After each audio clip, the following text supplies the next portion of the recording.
Dear parliamentarians, ladies and gentlemen, it is my great pleasure to address you all at the Women in Parliament's Global Forum Summit in Mexico. Regrettably, I am not able to join you today in person like I did in Addis Ababa last March, but I very much hope that your deliberations in Mexico will be just as successful.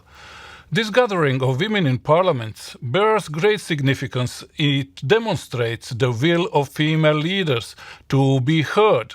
It shows your desire to inspire and bring change. Therefore, as a former parliamentarian, I congratulate you on coming together to achieve more for women, particularly for women in political decision-making. 40 years ago, Mexico hosted the first World Conference on Women. It was convened to combat the marginalized position of women around the world. We have come a long way since then, but a lot remains to be done to achieve greater female leadership. And this moment in time is more important than ever. In New York, the international community has just adopted the new blueprint for global sustainable development.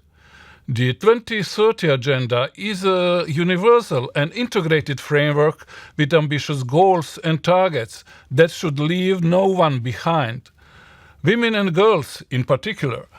I am very pleased that empowerment of women and girls was given much deserved attention in New York as a key single component of the global goals and across the board.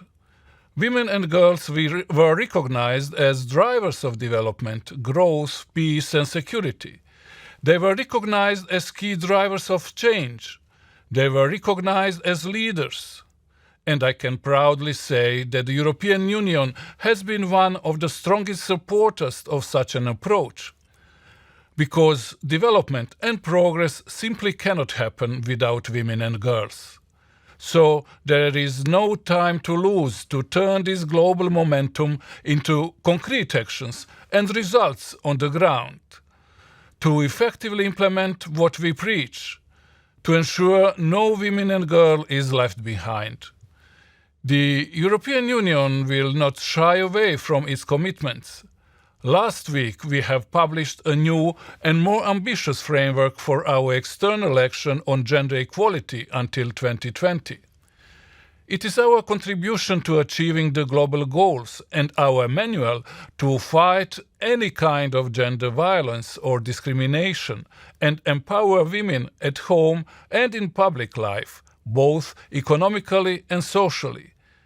We particularly want to promote women's leadership, voice and participation at all levels of decision-making, and to tackle their underrepresentation in executive business functions.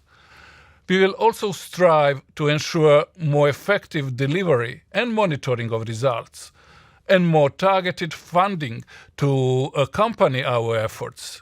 For that plan to succeed, we also need partners, governments, civil society organizations, entrepreneurs, and other stakeholders. And partners like you, members of parliament, to be involved from day one in all countries and communities with your considerable network and outreach. There are still too many social barriers and discriminatory laws around.